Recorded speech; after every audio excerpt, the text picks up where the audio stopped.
आपने दिल के पास जाना है कि सही बताओ ये चीज ठीक है कि नहीं ठीक है। हर बंदा इन देयर हार्ट बिलीव कि ये चीज गलत है। मैं आपको दलील से कह सकता हूं, अगर आप किसी यूथ से पूछेंगे जो रिलेशनशिप में है, जिसकी गर्लफ्रेंड है, बॉयफ्रेंड है, हराम रिलेशन में है, वल्लाही 1 आउट ऑफ 100 ही कहेंगे ठीक है। अगर आप उससे प्यार से पूछेंगे, सबके सामने वो कहेंगे इसमें कोई मसला नहीं, लेकिन जरा अकेले में ले जाएं, आराम से पूछें, प्यार से पूछें, यार सही बताओ, सच बताओ ये ठीक है कि नहीं है।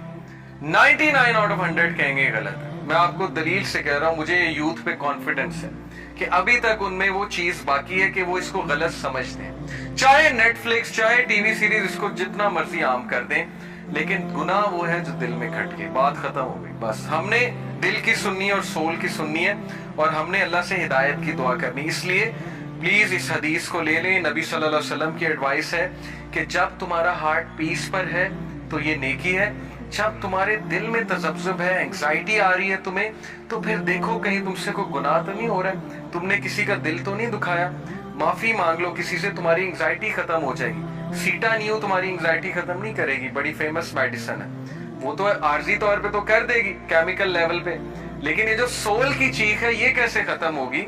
तो पहले जो लोगों को चक्कर दिए हुए, लोगों के साथ जो आपने गुस्ताखियां की हुई हैं, एक हदीस में आता है कि अल्लाह ताला क़यामत वाले दिन उस शख्स की तरफ देखेंगे भी नहीं, चाहे उसकी जितनी मर्जी इबादत हैं, जिसकी जुबान के डर से लोग उससे मिलना छोड़ देते। लोग को खौफ आता है, यार ये ताने मारता है आते जाते, ये हावी होने की कोशिश करता है, डोमिनेट होने। आपने देखा ना वर्क प्लेस पे ऐसे लोग होते हैं जो आते जाते आपकी गलती नोट करते हैं, आपको आपकी गलतियां याद कराते हैं, आपको ताने देते हैं, आपको डिग्रेडिंग निगाहों से देखते हैं, आप कहीं एंटर होते हैं तो मजाक उड़ाने वाले एक्सप्रेशंस देते हैं। हर तरह के लोग होते हैं हर जगह, तो घबराना नहीं ऐसे लोगों से। बात असल में ये है कि हमने ये देखना है कि हम डिग्निटी के साथ चलें, हम उनके साथ कोई ऐसी वैसी चीज ना करें। वो आता है ना कुरान में कि जाहिलों के साथ जब पाला पड़े तो कौलु सलामा, फासला रखें और कहें बस ठीक है, ठीक है, आप ठीक कह रहे हैं। मैं तो कभी बहस नहीं करता। इमाम शाफी ने कहा था मैं कभी डिबेट नहीं हारा सिवाय एक जाहिल आदमी के साथ, क्योंकि उसने मुझे जहालत से हरा दिया। जहालत में वो पीएचडी था, मैं तो कहीं नहीं था। इमाम शाफी तो जहालत में जाहिर है वो तो आलिम थे, तो वो जाहिल था, चूंकि उसका एक्सपीरियंस ही इतना ज्यादा था, उसने मुझे डिबेट हरा दी। तो इसलिए जब आप ऐसे इंसान को देखें जो एरोगेंट है, बात ही नहीं सुन रहा, तो मत बहस करें उसके साथ, दुआ करें, उसके लिए दुआ करें, सलाम कहें और बस ठीक है, दैट्स इट। तो पांचवी रीजन कि आप हिदायत पर हैं, और इंशाल्लाह छठी रीजन बता के बात को खत्म करते हैं। Taking benefit from opportunities such as religious gatherings and knowledge. ये बहुत ही इंपॉर्टेंट रीजन है, दलील है हिदायत पर होने की, और इसकी दलील की जो है वो वर्स क्या है, इन्नहुम फित्यतुन आमनू बिरब्बिहिम वज़िदनाहुम हुदा। किसके बारे में कहा? अस्हाबे कहफ, यानी यू पीपल। इन्नहुम फित्यतुन, फित्या होते हैं यूथ। ए नबी बेशक वो नौजवान थे, आमनू जो अपने रब पर ईमान लाए, बिरब्बिहिम वज़िदनाहुम हुदा, और we increase them in guidance, हमने उन्हें हिदायत में वज़िदनाहुम हुदा इंक्रीज किया। यानी अल्लाह हिदायत में इंक्रीज करता है, कब करता है?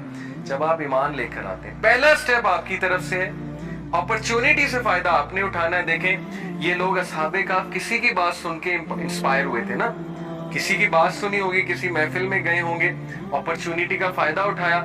हो सकता है कोई दाई, हजरत ईसा का दाई, वो बाजार में दावा कर रहा हो और ये लोग वहां से गुजर रहे हो और ये रुक गए हो, इन्होंने कहा चलो सुनते हैं क्या रहा है। अपॉर्चुनिटी से फायदा उठाया, बात सुनी, बात अच्छी लग गई और बात पे अमल किया, तो अल्लाह ने इंक्रीज किया गाइडेंस। इसलिए गाइडेंस की अपॉर्चुनिटी से फायदा उठाएं अगर आप हिदायत में इंक्रीज होना चाहते हैं। ये बहुत इंपॉर्टेंट पॉइंट है, टेक्निकल पॉइंट है। लोग ये कहते हैं, सवाल पूछते हैं कि हम कैसे कंसिस्टेंसी लाएं। हम नमाजें शुरू करते हैं, नमाजें छूट जाती हैं। भाई अपनी कंपनी चेंज करें। जब आपके दोस्त ही हुए हैं जो बेनमाजी हैं, नमाजें नहीं पढ़ते हैं, तो आपकी भी छूटनी है, सीधी सी बात है। या फिर आप मूसा अलैहिस्सलाम जैसे स्ट्रांग हो जाएं। ऐसे लोग कुछ होते हैं जो सबको फिर नमाज पढ़ा के छोड़ते हैं, या तो फिर आप ऐसे बन जाएं। लेकिन अगर आप मूसा अलैहिस्सलाम नहीं है तो फिर आपको कंपनी चेंज करनी पड़ेगी, ठीक है। तो इसलिए हिदायत पे कायम रहना है, इंक्रीज होना है, तो हिदायत की अपॉर्चुनिटी से फायदा उठाएं जैसे अस्हाबे कहफ ने फायदा उठाया। And number 6 is you leave something for Allah से, कि اگر آپ ہدایت پر ہیں تو آپ اللہ کے لیے گناہوں کو اور ساری چیزوں کو چھوڑنے پر ایک دم سے تیار ہو جاتے ہیں، آپ میں کوئی ریزسٹنس نہیں آتی۔ اس کی دلیل دیکھیں، ان ابی قتادہ ان نبی صلی اللہ علیہ وسلم قال، ابی قتادہ رضی اللہ عنہ سے روایت ہے کہ نبی صلی اللہ علیہ وسلم فرمایا، انک لن تدع شیئا للہ عز وجل الا بدلک اللہ بہ ما هو خیر لک منہ۔ There is no person who leaves something for the sake of Allah, but Allah replaces it with something better۔ یہ پرومس ہے، عام بات نہیں ہے، پرومس ہے، اور پرومس کس کا ہے؟ نبی کا۔ عام آدمی کا پرومس نہیں، میرا یا آپ کا پرومس نہیں ہے، نبی کا پرومس ہے کہ کوئی انسانوں میں ایسا نہیں ہے جو اللہ کے لیے کوئی حرام کام چھوڑے گا اور اللہ اس چیز کو بہتر سے ریپلیس نہیں کرے گا، یا اسے کوئی نقصان ہو گیا اور وہ صبر کرے گا اللہ کے لیے اور اللہ اس کے صبر کے نتیجے میں بہتر چیز اسے عطا کرے گا۔ کتنے واقعات ہیں، حضرت عثمان غنی کی سٹوری، ہجرہ کی، ایبیسینیا گئے، حضرت عثمان غنی پتہ آپ کو کتنی انہیریٹنس ملی تھی انہیں؟ ایک رف آئیڈیا چلیں، آپ کا ایک کوئز لیتے ہیں، حضرت عثمان غنی کو کتنی وراثت ملی ہوگی اپنے والد سے؟ درہمز میں بتائیں، اندازہ کتنے درہمز ملے ہوں گے؟ کروڑ، لاکھ، کتنے؟ 30 لاکھ، 40 لاکھ، 50 لاکھ، 3 کروڑ درہم یہ ان کی انہیریٹنس تھی۔ 30 ملین درہم ان کو انہیریٹنس ملی تھی حضرت عثمان غنی کو۔ اور جب وہ ایبیسینیا گئے ہجرت کرنے، تو آپ کا کیا خیال ہے؟ بزنس رن کرنے گئے تھے۔ امیجن کریں ایک بندہ اپنی فیکٹریاں چھوڑ کر، تجارت چھوڑ کر ہجرت کر کے حبشہ چلا جاتا ہے، تو پیچھے سے بزنس چل رہا ہے کہ بند ہو گیا؟ کیا خیال ہے؟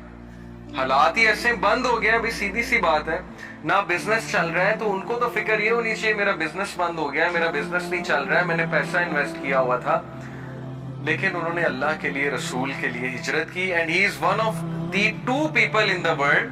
آپ کو پتا ہے دنیا میں صرف 2 ایسے لوگ ہیں جنہوں نے اپنی فیملی کے ساتھ ہجرت کی ہے اللہ کی راہ، ایک حضرت لوط اور ایک حضرت عثمان غنی، باقی انہیں اکیلے کی ہے، فیملی کے ساتھ نہیں کی ہے۔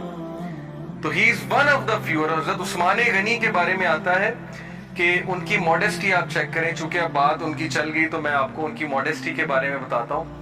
اتنے حیا والے تھے، اتنی حیا کرتے تھے کہ ایک بچے کو مسجد میں دیکھا اور دل کیا کہ میں اس کو کچھ پیسے دوں، لیکن حیا اتنی تھی کہ سب کے سامنے نہیں دینی۔ ایک تو یہ حیا، دوسری یہ کہ بچے کی عزت نفس نہ ہرٹ ہو جائے کہ میں اس کے ہاتھ میں پکڑا رہا ہوں سب کے سامنے۔ تو کہا کہ بیٹا میں نا تمہیں ایک شرٹ گفٹ کرنا چاہتا ہوں۔ بچہ بڑا خوش ہوا کہ چلو شرٹ آ رہی ہے، شرٹ کی جیب میں 10,000 درہم رکھ دی۔ بچہ جب گھر گیا تو ماں باپ نے جب شرٹ دیکھی اور جیب دیکھی، کہتے 10,000 درہم ہے اس میں، تو یہ کس نے رکھ دی ہے؟ تو بچے نے کہا ضرور اس شخص نے رکھے ہوں گے جس نے مجھے شرٹ دی ہے۔ یہ حیا تھی، یعنی سب کے سامنے نہیں دینا ہے۔ تو بڑی زبردست ان کے اور بھی واقعات ہیں۔ بہرحال